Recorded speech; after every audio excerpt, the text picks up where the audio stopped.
할렐루야! 살 수 있는 길 주님의 교회 김학준 목사입니다. 오늘 함께 은혜 받으실 하나님 말씀 제목은 주님 뜻대로 살기 원하는 자 성령을 받으라 입니다. 본 말씀은 사도행전 13장 1절에서 5절까지의 말씀입니다. 안디옥 교회에 선지자들과 교사들이 있으니 곧 바나바와 니게르라 하는 시므온과 구레네 사람 루기오와 분봉한 헤롯의 젖동생 마나인과 및 사울이라. 주를 섬겨 금식할 때에 성령이 이르시되 내가 불러 시키는 일을 위하여 바나바와 사울을 따로 세우라 하시니 이에 금식하며 기도하고 두 사람에게 안수하여 보내니라. 두 사람이 성령의 보내심을 받아 실르기아에 내려가 거기서 배 타고 그브로에 가서 살라미에 이르러 하나님의 말씀을 유대인의 여러 회당에서 전할세 요한을 수행원으로 두었더라. 오늘날 교회에 필요한 것은 다양한 의식이나 형식 그리고 어떤 프로그램이나 제도가 필요한 것이 아닙니다. 하나님께서 우리에게 보내주신 성령 하나님의 임재와 능력만이 우리에게 더욱 필요한 것을 말씀하십니다. 오늘 우리는 초대교회를 살펴봄으로 말미암아 성령 하나님께서 어떻게 역사하셨는지를 상고하는 시간을 가지기 원합니다. 마가 요한의 집 다락방에 임하였던 성령의 역사를 우리가 다시 한번 상고하겠습니다. 예수님께서 죽으시고 사흘 만에 부활하셔서 40일 동안 여러 장소에 나타나셨으며 마지막으로 감람산에 500여 명의 제자들이 하늘로 승천하시는 예수님의 모습을 목격하고 증인의 삶을 살 수 있도록 하셨습니다. 그 모습을 본 제자들 중에 120명은 주님께서 말씀하신 보혜사 성령님께서 임하실 때까지 마가 요한의 다락방에 열흘 동안 머물며 온 마음을 같이하여 간절하게 전심으로 기도드렸습니다. 첫째, 바람같이 불같이 임하시는 성령을 받으라. 사도행전 2장 1절에서 4절 말씀에 오순절 날이 이미 이름에 그들이 다 같이 한 곳에 모였더니 호련히 하늘로부터 급하고 강한 바람 같은 소리가 있어 그들이 앉은 온 집에 가득하며 마치 불의 혀처럼 갈라지는 것들이 그들에게 보여 각 사람 위에 하나씩 임하여 있더니 그들이 다 성령의 충만함을 받고 성령이 말하게 하심을 따라 다른 언어들로 말하기를 시작하니라. 성령님께서 임하실 때 왜 급하고 강한 바람 같은 소리가 났을까요? 우리가 성령으로 세례받고 충만하게 되면 성령님께서 급하고 강한 바람처럼 우리에게 임하셔서 우리가 직면한 염려와 근심, 불안과 초조 그리고 절망과 같은 사람이 숨을 쉴 수 없도록 억누르고 있는 무거운 공기를 한순간에 씻어내 버리시는 것입니다. 성령의 바람이 불어 내 안에 들어오면 내 안에 그 어떤 불신앙과 불가능의 독가스라 할지라도 몰아내 버리고 마는 것입니다. 강풍이 불 때 창문을 열면 순식간에 집안에 고여있던 공기가 쓸려 내려가고 바뀌는 것처럼 우리가 문을 열기만 하고 바람을 초청하기만 하면 집안에 고여있는 답답하게 만들었던 모든 공기는 순식간에 쫓겨나가고 깨끗하고 신선하게 정화되는 것입니다. 어느 시대나 그렇지만 우리에게는 성령의 역사와 함께 악령의 역사가 우리 마음을 차지하려고 싸우고 있습니다. 성령의 역사로 일어나는 바람을 페르마토스라고 하고 악령이 역사하는 바람도 프르메토스라고 합니다. 여기에 사용되는 프르메토스는 나쁜 바람, 더러운 바람입니다. 악령과 악한 귀신, 점치는 귀신, 거짓말하는 귀신, 연약하게 만드는 귀신, 질병을 가져오는 질병이요. 그 외 여러 악령들이 공기를 통해서 들숨과 날숨으로 우리 안에 들어오고 나가며 사람의 심령을 차지하려고 하는 것입니다. 이 악한 바람을 내어쫓기 위해서는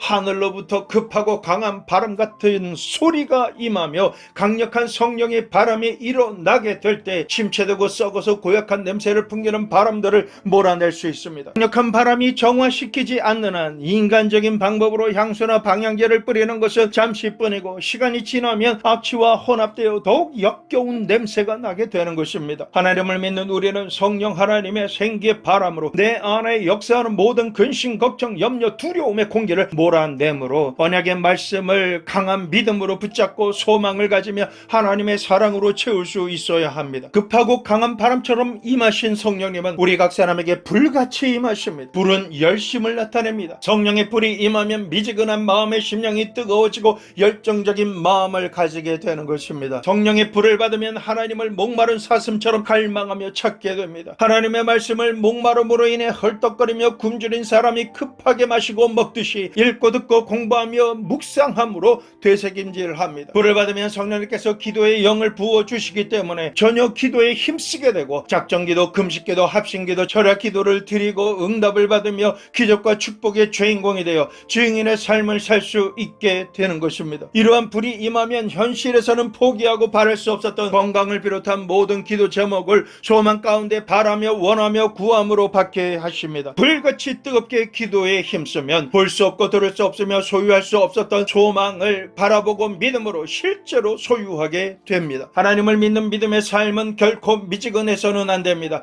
요한계시록 3장 15절에서 16절 내가 내 행위를 아노니 내가 차지도 아니하고 뜨겁지도 아니하도다. 내가 차든지 뜨겁든지 하기를 원하노라. 내가 이같이 미지근하여 뜨겁지도 아니하고 차지도 아니하니 내 입에서 너를 토하여 버리리라. 하나님을 믿는다고 하는 우리가 하나님께 내침을 받고 토하여 버리심을 받는 존재가 되어서는 절대로 안 되겠습니다. 그것은 가장 극심한 저주가 되는 것입니다. 그러므로 우리는 뜨거운 열정의 마음을 가지고 하나님께 기도 드리는 사람이 되어야 합니다. 스스로를 기도하도록 들들 볶아야 합니다. 그렇게 기도할 때 우리가 하나님께 응답받는 것을 방해하는 모든 죄와 허물을 회개할 수 있게 되고 뜨겁게 기도하며 회개할 때 우리의 모든 죄를 하나님께서 용서하시고 소멸시켜 주시는 것입니다. 그러나 불같은 사랑으로 하나님께 기도 드리기보다 더 중요하게 여기는 그 어떤 것이 있을 때는 하나님께서 질투하십니다. 신명기 4장 24절 내 하나님 여호와는 소멸하는 불이요 질투하시는 하나님이시니라. 사람은 차가우면 죽습니다. 뜨거워야 살 수 있는 것입니다. 뜨거운 성령의 불이 임해야만 마음 심령과 육신에 역사하던 악하고 더러운 찌꺼기와 곰팡이들을 모조리 떼어내고 불태워버리고 날마다 새로워질 수가 있게 되는 것입니다. 세상적인 불을 추구하며 죽는지도 모르고 불나방같이 살던 인생이 성령의 불을 받으면 하나님을 뜨겁게 사랑하게 됩니다. 하나님의 말씀을 열정적으로 믿게 됩니다. 하나님께서 주신 언약의 말씀을 소망하며 모든 것을 견디며 하나님만을 바라보게 되는 것입니다. 이와 같은 이런 성령의 불이 임하는 역사 외에는 전혀 있을 수가 없는 일인 것입니다. 급하고 강한 바람같이 임하며 성령의 불이 임하면 성령으로 세례받고 충만하게 채워짐을 받은 사람이 되어서 성령의 말하게 하심을 따라 각각 다른 방언으로 기도할 수가 있게 됩니다. 고린도전서 14장 13절에서 15절 그러므로 방언을 말하는 자는 통역하기를 기도할지니 내가 만일 방언으로 기도하면 나의 영이 기도하거니와 나의 마음은 열매를 맺지 못하리라. 그러면 어떻게 할까? 내가 영으로 기도하고 또 마음으로 기도하며 내가 영으로 찬송하고 또 마음으로 찬송하리라. 우리가 마음으로 기도할 때는 아주 오래 기도 드린 것 같은데 눈을 떠서 시계를 보면 불과 몇 분이 지나지 않았습니다. 1시간 이상 기도할 수가 없는 자신을 확인하며 영적인 자괴감을 가지고 당혹스러워하게 되는 것입니다. 하지만 성령으로 충만한 가운데 방언으로 기도드리면 내가 영으로 기도드리는 것이기 때문에 내가 통역받기 전에는 그 내용을 모르기에 내 마음은 열매를 맺지 못합니다. 하지만 내가 영으로 기도하고 마음으로 기도하며 영으로 찬송하고 마음으로 찬송하는 가운데 성령 하나님께서 기도할 수 있도록 인도하심을 받을 수가 있게 되는 것입니다. 이와 같이 기도를 드리면 잠깐 기도 드린 것 같은데 밤새워 기도 드리고 새벽에 밝은 빛이 창문을 통해 방 안을 가득 채우는 것을 체험하게 될 때에 우리는 더욱더 큰 은혜와 충만함을 받게 됩니다. 모든 영성과 능력은 내가 직접 기도 드리는 것 외에는 나타나지 않습니다. 다른 사람과 함께 탁월한 말씀과 예배와 찬양을 드릴 수는 있어도 이 모든 것이 나와 상관 있으려면 내가 직접 기도해야만 하는 것입니다. 한 시간도 기도드리지 못하면서 성령 충만한 생활을 할 수는 없습니다. 그러므로 우리에게 절대적으로 필요한 것은 불같이 뜨거운 성령의 불을 받고 하나님의 보호자 앞에서 오랫동안 머물며 기도하는 훈련을 간절하게 사모하며 스스로 연습하고 행해야 하는 것입니다. 본면에 드리는 말씀이 있습니다. 매일 아침에 30분만 일찍 일어나고 저녁에 30분만 늦게 자며 기도 드리게 되면 하루 1시간 기도는 충분히 드릴 수가 있습니다. 두 번째로 성령 충만함을 받아야 되는 이유가 있습니다. 성령으로 충만한 빌립 집사가 사마리아에서 부흥회를 인도하였을 때 예수 그리스도의 천국 복음을 전하니 많은 사람들에게서 역사했던 악하고 더러운 귀신들이 소리치며 떠나가고 절름발이와 안진뱅이가 고침을 받으며 사마리아 성의 기쁨이 충만하게 되었습니다. 지금도 성령 충만한 가운데 예수님의 십자가 보혈의 공로와 천국 복음이 증거되는 곳에는 귀신이 소리치며 떠나가고 절름발이와 안진뱅이가 고침을 받으며 놀라운 기사와 이적이 일어납니다. 히브리서 13장 8절 말씀 예수 그리스도는 어제나 오늘이나 영원토록 동일하시니라. 마태복음 18장 20절 말씀 두세 사람이 내 이름으로 모인 곳에는 나도 그들 중에 있느니라. 이 진리의 말씀 그대로 예수님의 영신 성령님께서는 전과 동일하게 두세 사람이 예수님의 이름으로 모인 자리에 임하시고 역사하십니다. 그러므로 그동안 삶을 통해 통해 빼앗고 죽이고 멸망시키려고 발악하던 악한 귀신은 당장 소리치며 떠나가야 되는 것입니다. 하나님의 소멸이 불이신 성령의 불이 임함으로 말미암아 어둠에 속한 귀신은 머물러 있을 수 없습니다. 계속해서 우리가 성령 충만하기만 하면 접근할 수도 없게 되는 것입니다. 그러나 우리가 이처럼 영적인 승리를 할 수 있음에도 불구하고 예수님을 믿고 말씀을 읽으며 은혜를 받고 모이기를 힘쓰는 교회와 신앙생활을 한다 할지라도 성령을 받지 못하고 성령이 있음도 알지 못하게 된다라면 성령 하나님의 초자연적인 능력을 체험할 수가 없습니다. 흑암의 세력을 이길 수가 없다라는 것입니다. 이 사실을 아시는 많은 성도님들께서는 성령을 받기를 사모하며 갈급해 하십니다. 예수님을 믿고 구원받은 이후 초대교회처럼 성령으로 세례를 받고 방언도 말하며 신이 축사 예언하기를 원하십니다. 성경 말씀을 읽으면 읽을수록 주님께서 성령으로 세례를 베풀어 주시고 성령 충만하게 하시며 다른 방언으로 기도할 수 있도록 은사를 주신다라고 기록이 되어 있는데, 그러나 너무나 많은 사역자들이 지금도 성령님께서는 이전과 동일하게 역사하신다라는 사실을 알지 못합니다. 믿으려 하지 않습니다. 옛날에는 있었지만 지금은 없다라고 말합니다. 성도 여러분, 팩트를 말씀드립니다. 하나님의 말씀은 진리이며 변함이 없습니다. 성령 하나님께서 하나님의 말씀을 조명해 주심으로 하나님의 마음과 뜻을 깨닫게 해 주시지 않으면 성경 말씀을 읽어도 깨달을 수 없습니다. 이해할 수 없습니다. 믿을 수가 없는 것입니다. 성령님의 역사하시지 않는다면 말씀을 읽을 때 아버지 하나님의 성품을 알고 닮아가는 일은 있을 수가 없습니다. 성령 하나님의 능력이 충만하게 임해야 방언과 방언 통변 신유 축사 예언을 비롯한 초자연적인 각양 은사가 우리에게 임하고 활성화되며 우리를 구원하신 예수 그리스도의 천국 복음을 전할 때에 능력 전도를 할 수 있게 되는 것입니다. 성령의 은사를 받으려면 첫째 부르짖어 기도 드려야 합니다. 방언을 받기 위해 기도의 자리에 머물며 간절히 구할 때 성령님께서 충만하게 하여 주시고 방언을 주시고 방언의 은사가 혀에 임해서 풀어지고 활성화되어 입술로 기도하는 그러한 기도가 풀어지게 될 때에 성령께서 우리가 어떤 기도를 해야 될지 계속해서 인도해 주시는 그 내용을 영의 생각 가운데 떠올려 주심으로 말미암아 기도가 더 깊어지고 확장되게 되는 것입니다. 방언의 은사를 받으시면 집이나 기도의 골방에 들어가셔서 적어도 1시간 이상은 매일 부르짖는 기도를 드려야 합니다. 많은 분들이 방언을 받으셨어도 기도를 하지 않으면서 방언의 은사가 소멸되었다는 어처구니 없는 말을 합니다. 아닙니다. 하나님께서 주시기 원하시는 방언의 은사를 받은 줄로 믿고 구하며 구하는 자에게 상 주시는 하나님께서 방언의 은사를 주셨다가 뺏어가는 분이 아니십니다. 그렇게 믿으시면서 사용하지 않으시면 소멸된 것이나 별반 차이가 없는 것입니다. 방언의 은사를 구하고 받음으로 말미암아 풀어지면 반드시 날마다 성령 충만할 수 있도록 방언으로 기도 드려야 합니다. 그렇게 하시면 방언이 계속해서 바뀝니다. 방언을 하면 할수록 큰 은혜를 받게 됩니다. 그 큰 은혜가 임하면 우리에게 크고 비밀한 것을 알려주시는 주님의 계시가 임합니다. 주님께서 방언을 통역하는 통변의 은사를 주십니다. 이는 방언 기도 드리는 내용을 성경 말씀과 어떤 문장 그리고 그림이나 영상으로도 기도하는 내용으로 알 수 있게 해주시는 것입니다. 방언은 우리를 사랑하시는 하나님께서 크고 비밀한 것을 기도하게 하실 경우가 많습니다. 그러므로 방언과 통변을 통해서 하나님의 뜻을 알 수 있지만 이를 통해서 하나님을 시험하거나 재미로 혹은 자랑하기 위해서 방언을 사용하지 마십시오. 방언 통변을 그렇게 사용하지 마시기 바랍니다. 방언 통변은 진지하고 간절함으로 구하시고 하나님께서 말씀하시면 순종 복종하려는 마음 중심으로 기도 드리셔야만 하는 것입니다. 나는 은사를 몇 개 가지고 있다라고 하시는 말씀을 하시는데 그거 아무런 의미가 없습니다. 은사는 행함으로 하나님의 뜻을 이루며 자신과 상대자에게 덕이 되어야 한다라는 전제가 있습니다. 셋째로 바울에게 역사하신 성령님이십니다. 바울 사도는 사울의 이름으로 예수 그리스도의 복음을 미워하고 대적하며 기독교를 뿌리 뽑기 원하듯 열심히 있는 사람이었습니다. 사울은 가는 곳마다 기독교인들을 잡아 감옥에 넣고 채찍으로 때리며 스테반이 죽을 때에 증인으로 서 있었던 사람입니다. 나아가 예루살렘에서 대제사장에게 허가를 받아서 시리아의 땅 다메섹으로 피난 간 성도들을 모조리 잡아서 끌고 와서 감옥에 넣고 형벌하기 위해 군인들을 데리고 시리아로 가는 중이었습니다. 다메섹 성이 눈앞에 보이는 다메섹으로 가는 길에서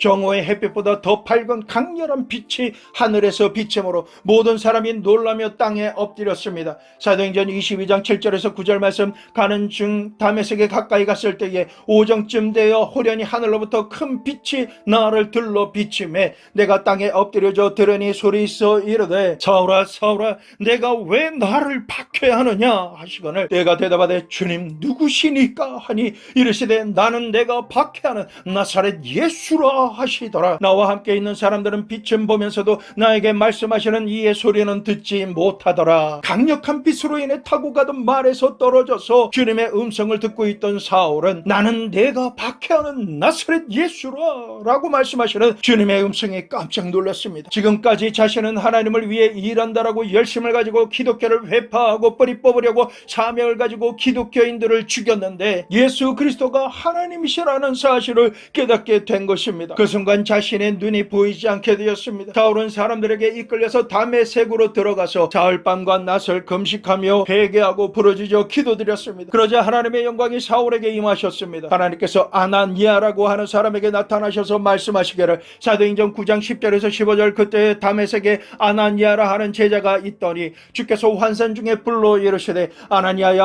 하시거늘 대답하되 주여 내가 여기 있나이다 하니 주께서 이르시되 일어나 직가라 하는 거리로 가서 유다의 집에 5사람 사울이라 하는 사람을 찾으라. 그가 기도하는 중이니라. 그가 아나니아라 하는 사람이 들어와서 자기에게 안수하여 다시 보게 하는 것을 보았느니라 하시거늘 아나니아가 대답하되 주여 이 사람에 대하여 내가 여러 사람에게 들었사온즉 그가 예루살렘에서 주의 성도에게 적지 않은 해를 끼쳤다 하더니 여기서도 주의 이름을 부르는 모든 사람들을 결박한 고난을 대제사장들에게서 받았나이다 하거늘 주께서 이르시되 가라. 이 사람은 내 이름을 이방인과 임금들과 이스라엘 자손들에게 전하기 위하여 택한 나의 그릇이라. 헬라어로 아나니아는 히브리어로 아나냐에서 파생된 이름입니다. 그 의미는 주께서 은혜로우시다, 은혜를 베푸신다 라는 뜻입니다. 주님께서 아나니아를 통해서 버림받아 마땅한 바울에게 은혜를 베푸시기로 작정하신 것입니다. 사도행전 22장 12절 말씀 율법에 따라 경건한 사람으로 거기 사는 모든 유대인들에게 칭찬을 듣는 아나니아라 하는 이가 라고 기록된 말씀을 통해서 하나님께서 부르신 아나니아는 경건한 사람이었고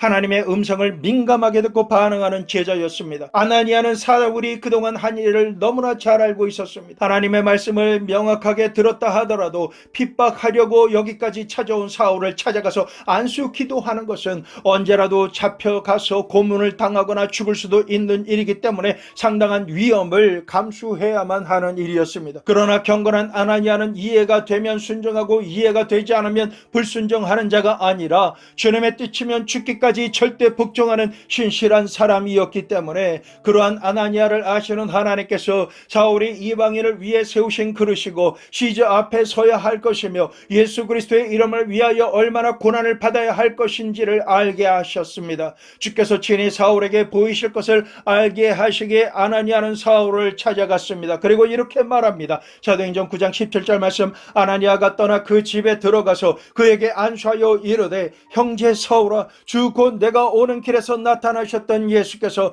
나를 보내어 너로 다시 보게 하시고 성령으로 충만하게 하신다 하니 아나니아 말씀 선포와 안수함으로 사울의 눈에 비늘 같은 것이 벗겨지고 성령으로 충만하게 되었습니다. 안수 기도를 받는 이 순간 사울의 DNA가 바뀌어서 부르심을 받고 파송받는 사도 바울이 되는 순간입니다. 성령으로 충만함을 받은 바울은 그의 생애 속에 주님을 향한 의심은 아침 안개처럼 사라지듯 다 사라져버리고 믿음과 소망과 사랑으로 충만해서 로마의 왕 시저 앞에 가서 목이 배임을 받을 때까지 복음을 증거하였습니다. 넷째로 고넬료 가정에 임한 성령입니다. 고넬료는 이방인으로서 예수님의 천국 복음과 베드로의 기도를 받고 방언으로 기도하며 최초로 세례를 받은 사람입니다. 그의 직업은 가이사랴에 주둔했던 로마 군대의 백부장으로 우리나라의 대위에 준하는 장교였습니다. 고넬료가 주님께 축복받는 특징은 유대인이 아니었음에도 불구하고 통치하는 유대 백성에게 자비와 선행을 베풀었으며 사랑과 인정이 많은 선량한 사람이었습니다. 사도행전 10장 2절에서 5절 말씀 그가 경건하여 온 집으로 더불어 하나님을 경외하며 백성을 많이 구제하고 하나님께 항상 기도하더니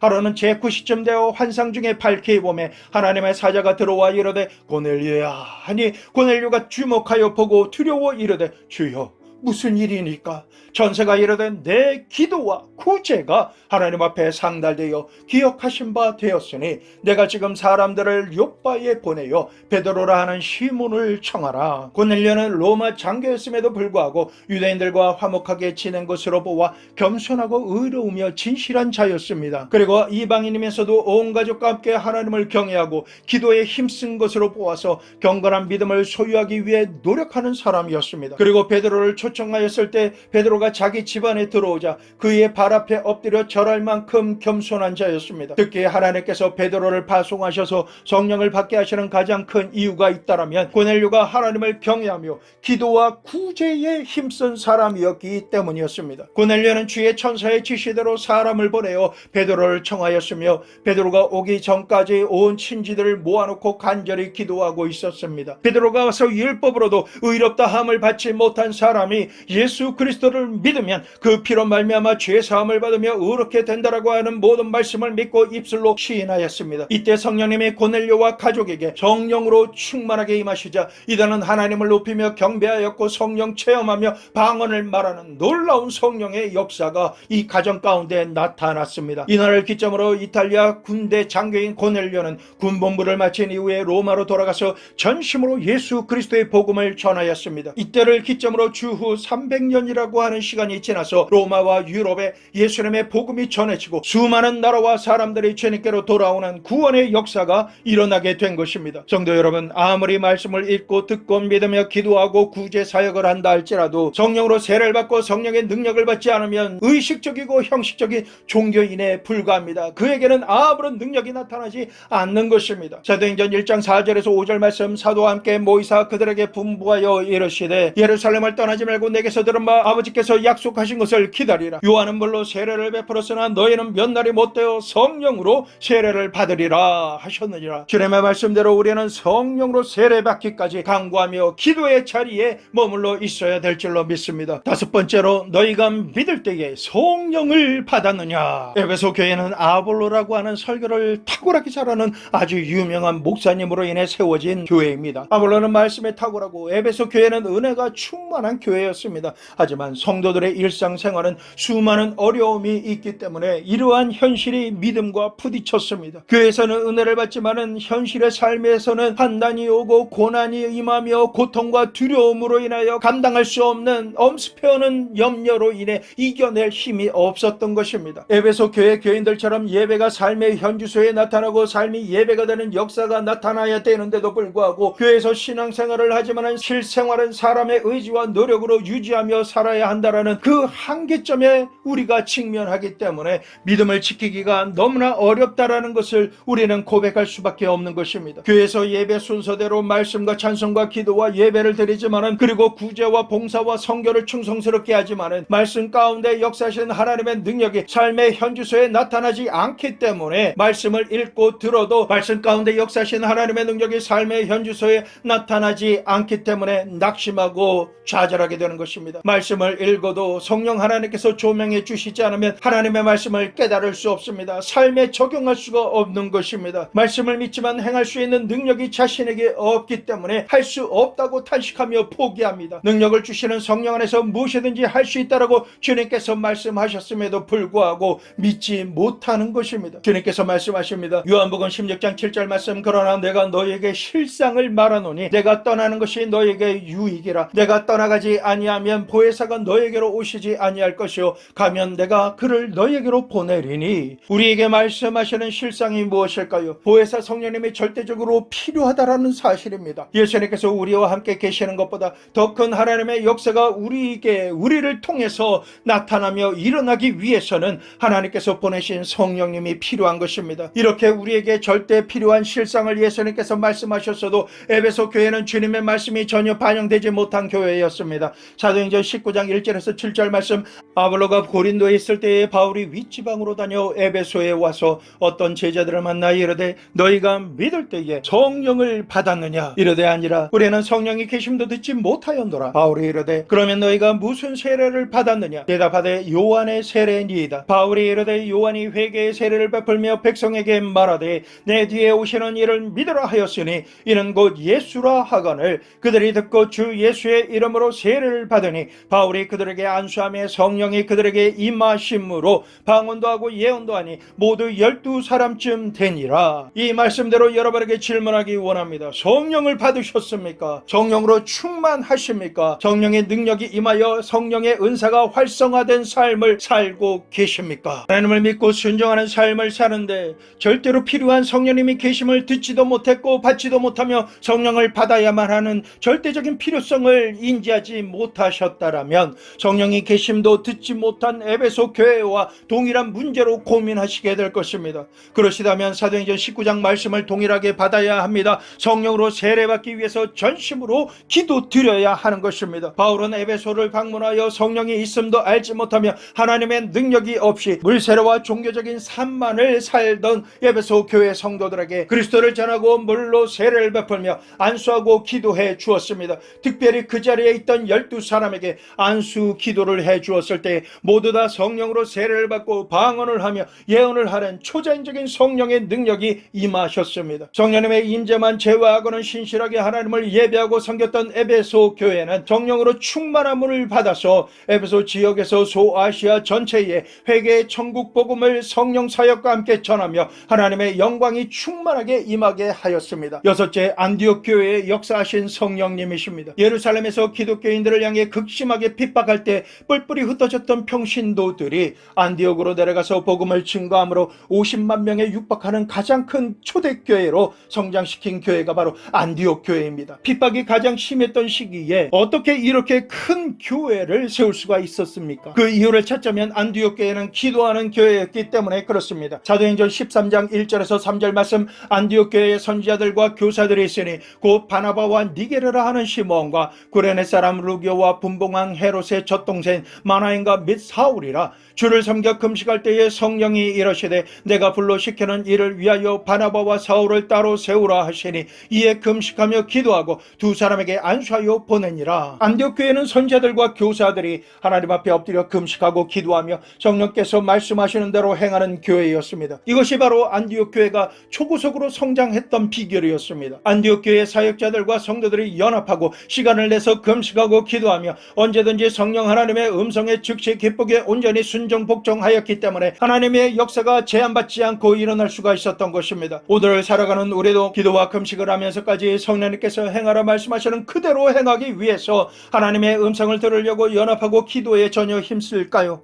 우리의 현실은 지금 무엇을 먹을까, 무엇을 입을까, 무엇을 마실까 그것만을 염려하고 집중하며 많은 시간을 사용하고 있습니다. 안디옥 교회처럼 하나님의 말씀을 읽고 듣고 공부하며 하나님께 기도드리고 찬양하며 금식함으로 하나님만을 섬기는 일을 하지 않기 때문에 우리의 삶에 성령의 강력한 역사가 일어나지 않는 것입니다. 안디옥 교회는 자신의 일신상의 어려운 문제를 기도하는 수준에서 하나님의 복음이 전해지는 역사에 모든 관심과 우선순위를 두고 행하였기 때문에 항상 주님을 섬기며 금식하고 성령께서 이들에게 말씀하셨습니다. 내가 무엇을 먹고 마시며 입을까, 누구와 결혼할까, 어떤 직장을 가지며 어디로 이사갈까를 위해서 금식하며 기도하는 것이 아니라 바울과 사울을 따로 세우라 하시니 이에 금식하며 기도하고 두 사람에게 안수하여 보내니라 라고 하는 말씀처럼 하나님께서 시키시는 일을 성취하기 위해서 바울과 바나바를 따로 세우라 하시는 성령의 음성을 들었던 것입니다. 오늘날 우리도 성령의 음성을 듣기 원합니까? 성령의 지혜와 지식을 얻기를 원하십니까?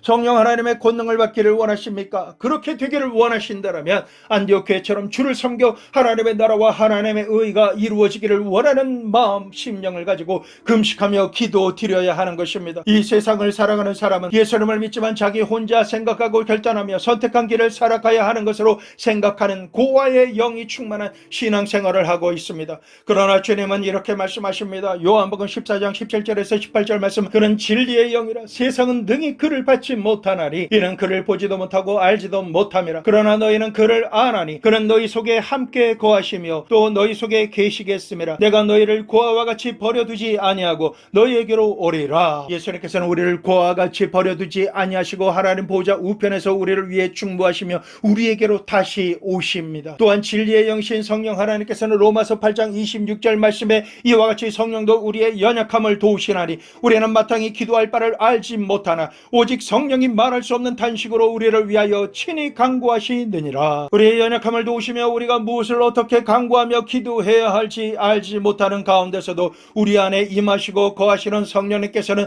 말할 수 없는 탄식으로 우리를 위해 간구하시는 중보 기도를 하나님께 드리고 계십니다. 우리가 하나님께 기도드릴 때 성령께서 함께 역사하시면 어떤 역사가 일어날까요? 어떤 상황 속에서도 하나님 앞에 나아가 엎드려 기도드리면 밤사이에 눈에 안 보이던 이슬이 풀숲에 내려와서 맑은 물로 흥건하게 고이는 것처럼 보이지 않는 것의 실상이 되시는 성령님께서 우리가 기도드릴 때 임하심으로 말미암아 믿음으로 임하십니다. 소망으로 임하십니다. 사랑으로 임하시는 것입니다. 우리가 주님께 구한 것을 능히 행할 수 있도록 능력을 주시고 인도하여 주십니다. 성령으로 충만함 없이 우리가 기도하려고 하나님 앞에 나아갈 때 우리의 모습은 현실에 직면한 문제들과 사정으로 인해서 염려와 근심이 꽉 들어찬 상태로 하나님 앞에 나아간다라는 것입니다. 그럴 때는 주님의 은혜와 주님의 말씀이 들어올 수가 없습니다. 주님께서 이 길이 정론이 이 길로 행하라, 깊은 데로 가서 오른쪽으로 그물을 던져라, 기름을 붓도록 기름 그릇을 많이 구하라 라고 하시는,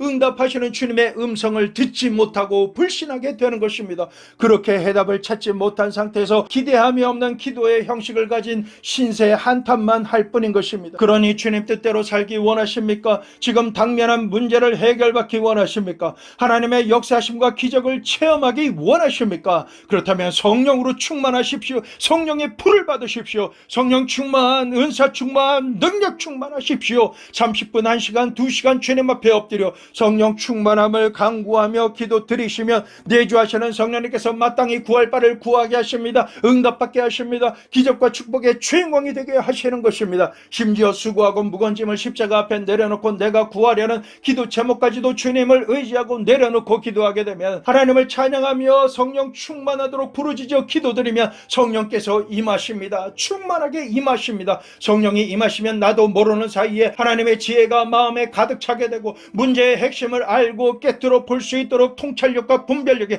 성령 하나님의 지혜와 지식과 총명의 영으로 충만하게 임하게 됩니다. 그러므로 성령께서 충만하게 임하시면 문제의 해답을 알게 하실 뿐만 아니라 정복하고 다스리며 풍성한 생명을 소유할 수 있도록 능력이 임하게 되는 것입니다. 성령 충만한 가운데 기도드리기 전에는 상상할 수도 없던 일을 성취할 수 있도록 하나님의 지혜가 임하고 통찰력과 분별력이 임해서 분석하고 판단함으로 가장 이상적인 해결책을 가지고 기도의 자리에서 일어날 수 있게 하시는 것입니다. 성도 여러분, 우리는 지금까지 어떤 형태로든 심각한 상황에 직면하여 내가 할 수 있는 한계 안에서 선택하고 결정하며 살아왔습니다. 장사를 할 것이냐 말 것이냐, 사업을 할 것이냐 말 것이냐, 이 물건을 살 것이냐 말 것이냐, 저 사람과 만날 것이냐 안 만날 것이냐, 매일같이 육신의 정욕, 안목의 정욕, 이 세상 자랑거리를 위해서 결정하며 살아왔습니다. 하지만 우리는 결정해야 하는 현실에 직면하며 결정해야 하는 순간마다 마치 결정장애를 가진 사람처럼 우유부단하게 주저함으로 해결할 수 있는 시간을 놓친 채 후회하며 살아가서는 안 되는 것입니다.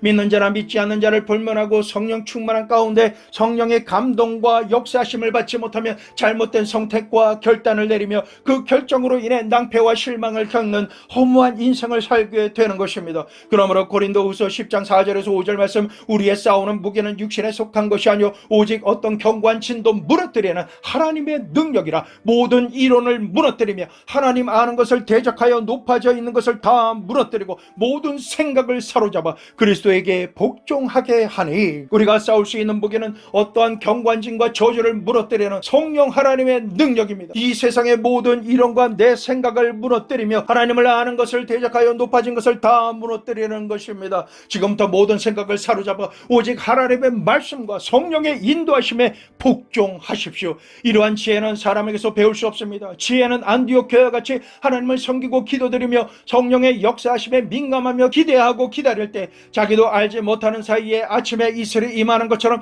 성령께서 지혜로 임하십니다. 타고난 판단을 주시고 확신하게 하시며 믿음으로 살 수 있도록 역사해 주시는 것입니다. 오늘 이후부터는 더 많이 더 오래 하나님 앞에 엎드려 기도드림으로 성령님과 교제를 풍성하게 해야 될 줄로 믿습니다. 그렇게만 하면 성령님의 인도하심을 받아 주님께서 예배하신 축복을 발견하고 소유하게 됩니다. 사업은 더욱더 성공적으로 행할 수 있게 되며 잘못된 사람을 선택하지 않으므로 인생이 파탄되는 일을 미연에 방지할 수가 있습니다. 그러므로 범사에 성령 하나님께 지혜를 구하시는 간구의 기도를 드리십시오. 야고보서 1장 5절 말씀, 너희 중에 누구든지 지혜가 부족하거든 모든 사람에게 후히 주시고 꾸짖지 아니하시는 하나님께 구하라, 그리하면 주시리라. 누구든지 구하기만 하면 주시겠다라는 이 말씀은 우리에게 축복입니다. 하나님께 나아가 간절히 기도드리면 성령의 성령의 지혜로 충만하게 되어서 어떤 문제든 해결하며 주님의 뜻대로 일을 행하고 성취하며 승리하게 될 줄로 믿습니다. 성도 여러분, 더 많은 시간을 기도하기에 힘쓰십시오. 범사에 그리고 하나님의 뜻을 행하기 전에 성령으로 충만함을 받기 위하여 기도에 전혀 힘쓰십시오. 정례님보다 앞서지 마시기를 부탁드립니다. 그렇게 성령의 임재와 충만함을 전제로 행하게 되면 우리의 삶의 모든 영역에서 예수 그리스도를 죽은 자 가운데서 다시 살리신 성령 하나님의 초자연적인 부활의 능력과 예수 그리스도의 이름의 권세가 우리에게 임함으로 모든 묶인 것이 끊어지고 풀어지는 권세가 임하게 됩니다. 어떤 문제라도 해결할 수 있는 성령 하나님의 지혜와 총명의 영이 모든 것을 해결할 줄로 믿습니다. 이 세상을 살아가는 모든 날 범사가 잘되며 영육 간의 강건해지시기를 축원합니다. 부활의 생명이 임함으로 말미암아 영생의 삶을 살게 되시기를 축원합니다. 주님 뜻대로 살기를 원하는 자 성령을 받으라. 성령으로 말미암아 우리는 축복받았습니다. 응답받았습니다. 승리했습니다. 예수님의 이름으로 기적과 축복의 삶을 사시게 되기를 예수 그리스도의 이름으로 축원합니다.